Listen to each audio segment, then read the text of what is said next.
Με αυτό το ψάρι δεν τα βάζεις. Να τα δηλητηριώδη αγκάθια. Το έμαθα με το χειρότερο τρόπο. Εκτοξεύει δηλητήριο. Τα έχει φάει όλα. Και οι λαγοκέφαλοι το αποφεύγουν. Και αφανίζει οτιδήποτε κυκλοφορεί.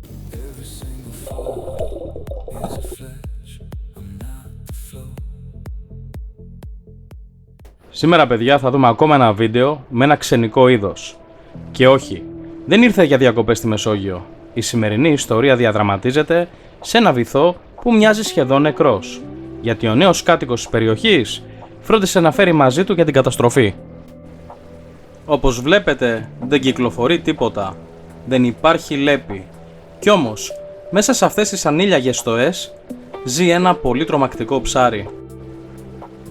Ένα ψάρι που μόλις πέσει το σκοτάδι βγαίνει από τις στοές και αφανίζει οτιδήποτε κυκλοφορεί. Και όπως φαίνεται, δεν έχουν μείνει και πολλά. Ο λόγος φυσικά για το λιονταρόψαρο. Και να με θυμηθείτε, όπως ακριβώς ξέφυγε η κατάσταση με τους λαγοκέφαλους, έτσι θα ξεφύγει πολύ σύντομα και με τα λιονταρόψαρα, αν δεν έχει ήδη ξεφύγει. Παρατηρήστε ότι δεν υπάρχει ίχνος ζωής γύρω του. Τα έχει φάει όλα. Και όπως ακριβώς έκανα και στο βίντεο με τους λαγοκέφαλους, έτσι και σήμερα θα προσπαθήσω να βγάλω όσο το δυνατόν περισσότερα λιονταρόψαρα μπορώ από το νερό. Πιστέψτε με, μέχρι το τέλος του βίντεο θα έχετε καταλάβει και εσείς το μέγεθος του προβλήματος. Και δυστυχώς δεν μιλάμε για υπερβολές. Είμαι εδώ με το γιο μου, τον Βιδάλη Junior. Γεια σας. Τον Μιχάλη. Και θα προσπαθήσουμε σήμερα να πιάσουμε μερικά λιονταρόψαρα. Όχι φυσικά με γυμνά χέρια, ούτε με μπετονιές, γιατί είναι λίγο δύσκολο να τα πιάσεις. Πρέπει να πέσει το δόλωμα ακριβώς στα μούτρα του για να το φάει. Οπότε πρέπει να είσαι πολύ τυχερός. Όσο αφορά όμως το ψαροντούφεκο, αυτό είναι μια άλλη ιστορία. Ωστόσο, εμείς δεν έχουμε ούτε ψαροντούφεκο, δεν έχουμε βασικά τίποτα. Πώς θα τα πιάσουμε? Εγώ έχω τον τρόπο μου, εσύ πρέπει να βρεις το δικό σου. Δεν το καταλάβω αυτό. Εγώ έχω δικό μου τρόπο, μετά θα βρεις εσύ το δικό σου τρόπο. Έχω τον Ποσειδώνα κολλητό. Θα ζητήσω βοήθεια από τον Ποσειδώνα. Ω Ποσειδώνα, την τριενά σου να είχα! Δώσε μου τη...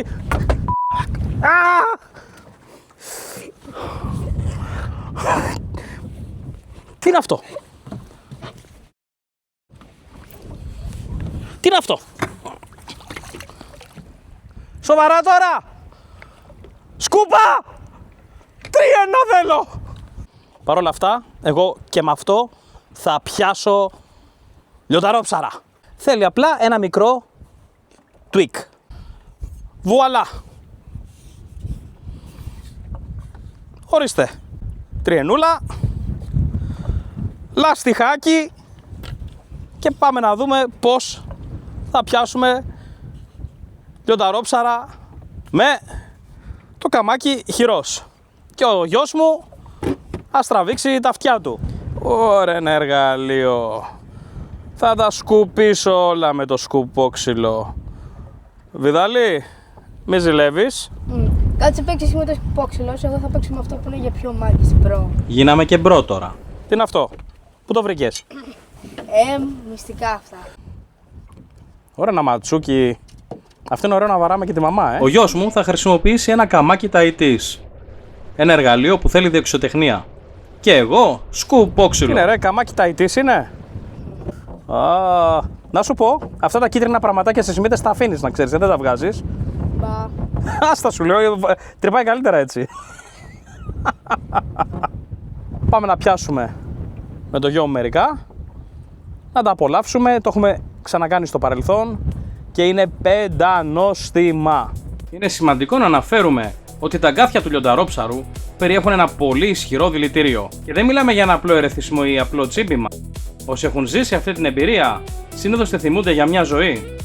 Μέχρι να μπω στο νερό, ο Μιχάλης έχει ήδη ξεκινήσει δουλειά από το πρώτο κιόλας σημείο. Ναι, είναι παντού. Και όπως θα δείτε, δεν χρειάζεται ούτε σημαδούρα ούτε ιδιαίτερο ψάξιμο. Απλά μένεις γύρω από το σκάφος και μαζεύεις δεκάδες. Και κάπου εκεί καταλαβαίνεις και γιατί δεν υπάρχει σχεδόν καμία άλλη ζωή στην περιοχή. Βλέπετε αυτά τα αγκάθια? Εδώ ακριβώς είναι το πρόβλημα. Είναι εξαιρετικά δηλητηριώδη. Και παρόλο που σπάνια θα οδηγήσουν σε θάνατο, ο πόνος που προκαλούν δεν παίζεται. Είναι πραγματικά αβάσταχτος. Και μάλιστα, Στο τέλος του βίντεο είχα την τιμή να το δοκιμάσω και προσωπικά. Το ψάρεμά τους είναι εύκολο. Απλά κατεβαίνεις και τα χτυπάς. Το θέμα είναι να τα δεις, να βγουν από τις τρύπες τους και από εκεί πέρα αρχίζεις και τα μετράς. Ας δούμε πως κάθονται μέσα στις τρύπες. Ο Μιχάλης αυτή τη φορά θέλει να δοκιμάσει τη σκούπα. Για να δούμε. Θα το πάρει το ψάρι του? Θα διαλέξει πρώτα το πιο δύσκολο ψάρι και αφήνει το εύκολο για μετά.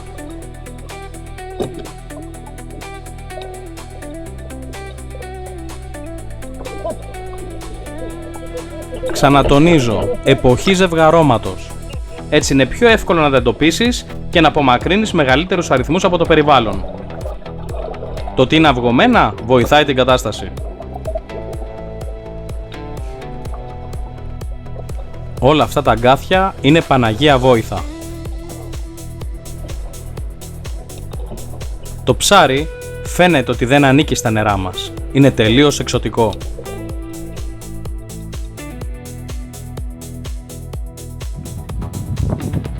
Αυτό λοιπόν είναι το λιονταρόψαρο. Όλα αυτά εδώ τα αγκάθια έχουν δηλητήριο και όπως βλέπουν είναι πολύ μεγάλα. Ωραία. Αυτά λοιπόν έχουν δηλητήριο. Εδώ το πρώτο πάνω έχει δηλητήριο.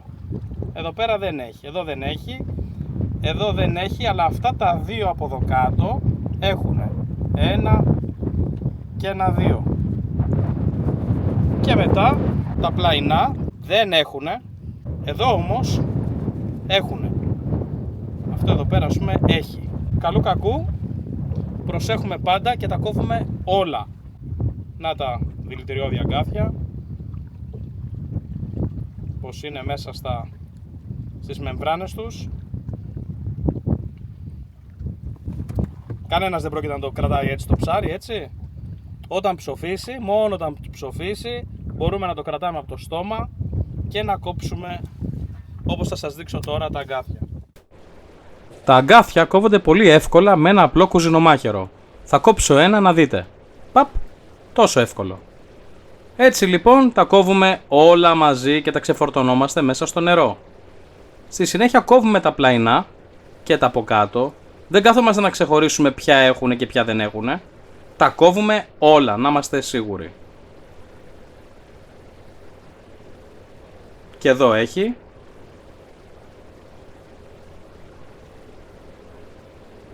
Αυτά δεν έχουν, είναι μαλακά όπως βλέπετε. Παρ' όλα αυτά θα κόψουμε και αυτά. Όπως είπα, δεν χρειάζεται να διαλέγουμε, όλα δρόμο. Το ψαράκι μας είναι έτοιμο για ξελέπιασμα και ντόστια.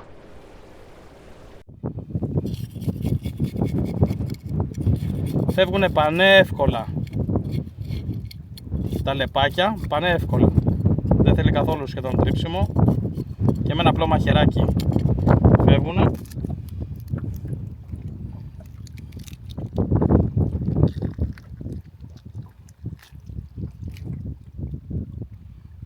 Ο Ιούνιος είναι ο μήνας αναπαραγωγής. Το βλέπουμε αυγά.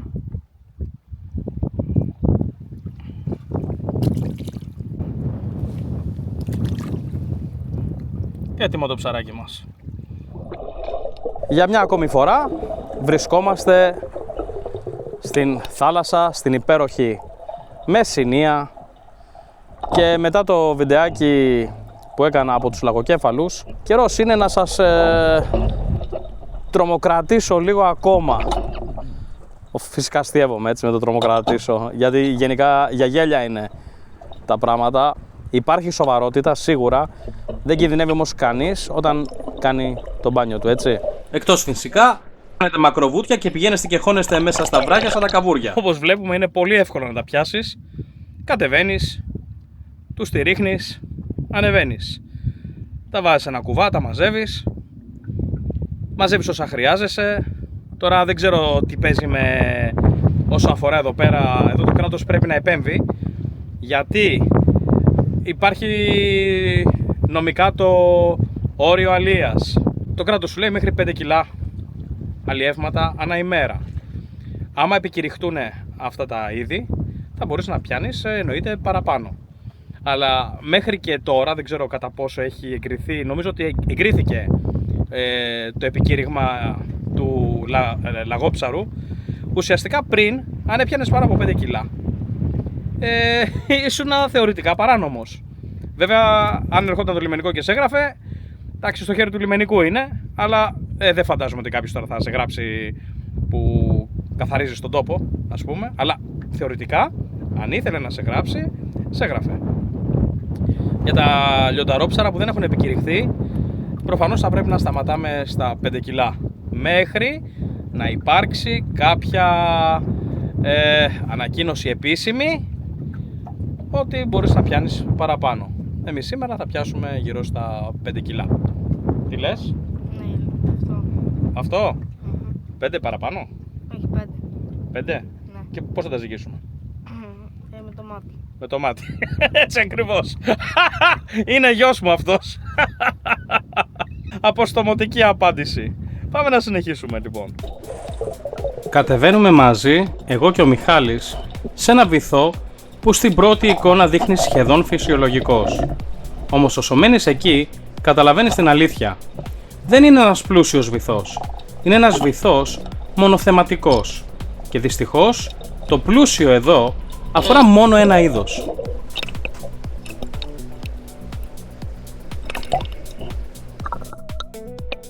Σε μια κτίνα 50 μέτρων γύρω από το σκάφος γίνεται πραγματικά πόλεμος από λιονταρόψαρα.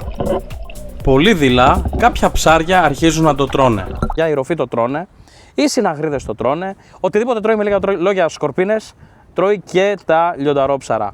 Όχι σε μεγάλο βαθμό ακόμα, αλλά τα τρώει. Τα καλαμάρια τρώνε τα μικρά τα λιονταρόψαρα, τα χταπόδια τρώνε τα λιονταρόψαρα, οπότε αυτό έχει φυσικούς εχθρούς, γιατί τρώγεται και είναι πεντανόστιμο και κανείς δεν πεθαίνει άμα το φάει. Βέβαια, ο λαγοκέφαλος έχει φάει όλα τα καλαμάρια, όλα τα χταπόδια και όλα τα άλλα ψάρια, οπότε δεν υπάρχει τίποτα να το φάει, γι' αυτό λοιπόν και πολλαπλασιάζεται ανεξέλεγκτα. Ο Μιχάλης εντόπισε ένα μεγάλο. Αυτό όμως δεν είχε καμία διάθεση να συνεργαστεί. Πρώτη βολή την απέφυγε. Δεύτερη βολή πάλι τη γλίτωσε. Ο Μιχάλης πεισμώνει. Τρίτη βολή τέλος τα αστεία. Το λιονταρόψαρο καρφώθηκε. Αντί όμως να το πάρει από το βυθό, το αφήνει κάτω για να μου σημάνει ότι υπάρχει κι άλλο εκεί κοντά.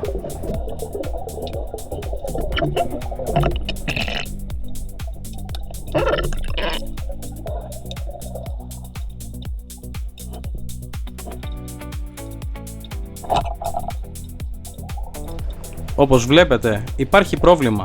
Τέτοιοι πληθυσμοί τόσο κοντά ο ένας με τον άλλον δεν είναι φυσιολογικοί. Και παρατηρήστε, τα μικρόψαρα που έχετε δει σε αυτό το βίντεο μέχρι τώρα είναι μετρημένοι. Ο Μιχάλης έχει ήδη δει κι άλλο.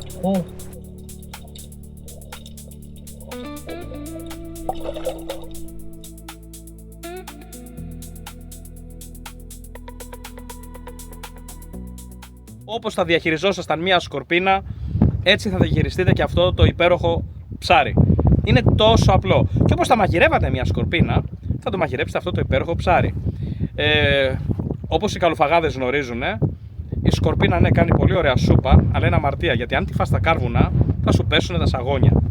Έτσι και με αυτό το ψάρι, αν το φάτε στη σχάρα, θα τρελαθείτε. Μιλάμε τώρα για κρέας σαν καβούρι, ακριβώς όπως και η σκορπίνα. Και τα μικρόπτερα μπορείτε να τα κάνετε, να μιλάω και μου τρέχουν τα σάλια, τηγανιτά.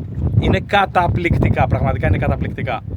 Οπότε εγώ υποψιάζομαι ότι παιδιά το λιονταρόψαρο κάποια στιγμή θα γίνει γκουρμεδιά και θα το πληρώνουμε χρυσάφι. Ωστόσο όμως είναι ένα ψάρι επιβλαβές, το οποίο επιβαρύνει το περιβάλλον και τα τοπικά είδη ψαριών, γιατί καταβροχθίζει τα πάντα. Στα στομάχια τους που τα έχουμε καθαρίσει με το γιο μου έχουμε βρει σαργουδάκια, μελανουράκια, γοπάκια, καβουράκια, γαριδάκια, σουπάκια. Ό,τι υπάρχει και δεν υπάρχει και χωράει στο στόμα τους, το καταπίνουνε. Θα μου πεις ρε μεγάλη, και η σκορπίνα το ίδιο κάνει. Ναι, αλλά η σκορπίνα δεν υπάρχει σε αυτούς τους αριθμούς. Και αυτό τι σημαίνει? Ότι όλα αυτά που έχουν μαζευτεί εδώ, όλες αυτές οι χιλιάδες, ίσως εκατομμύρια ψάρια που έχουν μαζευτεί στις ακτές μας έχουν παραγωνίσει κάποια άλλα τοπικά είδη ψαριών. Πρέπει να αναφέρω ότι στην περιοχή βρεθήκαμε για διακοπές, οπότε δεν ήμασταν προετοιμασμένοι για τέτοια ψαρέματα. Ό,τι βλέπετε είναι αυτοσχέδιο. Το καμάκι αυτό το πήραμε από την περιοχή και το σκουποκαμάκι το φτιάξαμε επί τόπου. Ο κουβάς που τα βάζαμε μέσα, αυτοσχέδιος και δανεικός από τα βράχια. Για αυτό το ψάρεμα απαιτείται καλή οργάνωση, αλλιώς μπορεί να το πληρώσουμε πολύ ακριβά.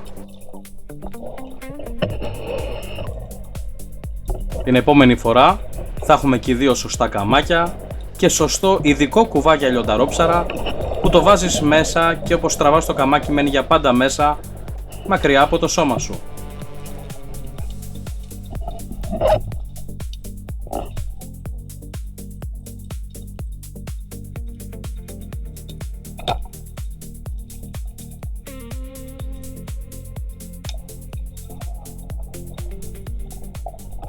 Και όπως βλέπουμε, μερικά είναι μεγάλα, δεν είναι μικρά. Δηλαδή, κοίτα εδώ, έχει κρέας. Βλέπετε, ωραίο μέγεθος αυτό, είναι ό,τι πρέπει είναι. Κοίτα εδώ.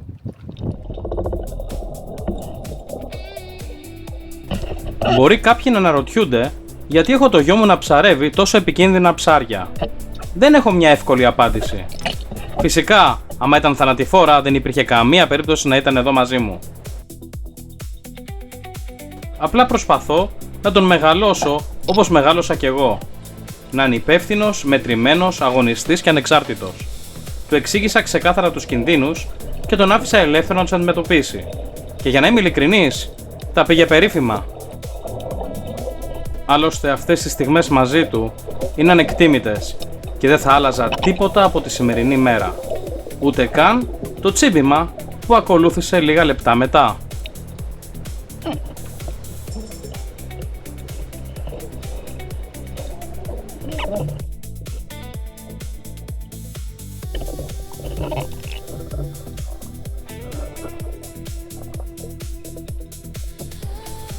Αυτή η πανέμορφη μεσογειακή βυθή ήταν άλλοτε γεμάτη ζωή.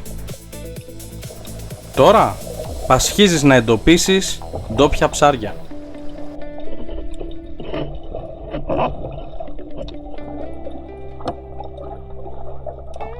Φαίνεται ότι και αυτό το λιονταρόψαρο ξέρει πού να χωθεί. Όμως δεν θα γλιτώσει, ακόμα και αν χρειαστεί να κάνω 100 βολές.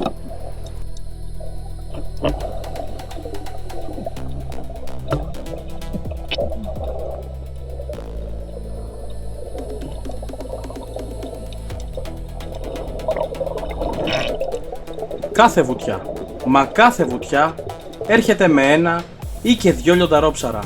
Αν υπάρχουν ήδη τόσο πολλά, τι θα γίνει ρε παιδιά στο μέλλον? Καμιά φορά, όπως λέει και η παροιμία, αν ξύνεσαι στην κλίτσα του τσοπάνι, μπορεί να καταλήξεις στον πισινό σου. Και σας ενημερώνω υπεύθυνα ότι ο δικός μου ακόμα πονάει. Ένα λιονταρόψαρο λοιπόν στο ξεκάρφωμα της στιγμής βρέθηκε έξω από τον κουβά. Είτε από μένα είτε από το Μιχάλη. Και εκεί άλλαξε όλη η φάση. Γιατί όταν πήγα να τον πιάσω και να τον βάλω στο σκάφος, με κέρασε μία στον αριστερό μου αντίχειρα. Λοιπόν, η ψαριά όπως βλέπατε πήγε αρκετά καλά. Έχουμε γεμίσει μισό ψυγείο και αν συνεχίζαμε θα το γεμίζαμε όλα, αλλά δεν χρειάζεται για 2 λόγους. Ο ένας είναι ότι είναι υπεραρκετά και δεύτερον την έφαγα και πονάει. Το δηλητήριο δεν μεταφέρεται απλά με ένα τσίμπημα. Είναι μηχανική διαδικασία. Τη στιγμή που το αγκάθι σκίσει τη μεμβράνη, το δηλητήριο εκτοξεύεται μέσα στην πληγή. Και όσο πιο βαθιά πάει, τόσο χειρότερα τα πράγματα. 1 μέρα μετά, 2 μέρες μετά, 3 μέρες μετά, 10 μέρες μετά. Ευτυχώς τουλάχιστον μετά την πρώτη μέρα δεν πόναγε.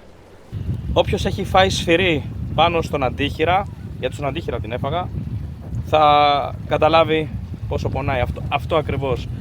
Νιώθεις την καρδιά στο δάχτυλο, έχει πριστεί, έχει μουβήσει στο κέντρο, Πονάει καλά, όχι αστεία, πονάει πολύ. Αλλά αυτό, την έχω φάει και από δράκαινα, αλλά δεν είναι κάτι που περνάει απαρατήρητο. Πονάει πολύ. Ήρθε η ώρα να επιστρέψουμε. Αυτά λοιπόν. Ναι. Προσοχή. Νόστιμο. Θα πέσει και ψήσιμο, θα σας το δείξω. Και όλα καλά. Καλή συνέχεια. Αν είστε ψαροφάγοι και δεν έχετε φάει λιονταρό ψαρο, παιδιά, δεν ξέρετε τι χάνετε. Κάτασπρο κρέας, τρυφερό και πεντανόστιμο. Τραβάει αυτό? Ναι, ναι. Ωραία, έτσι να το πετάξουμε. Να μας έρθει στο κεφάλι,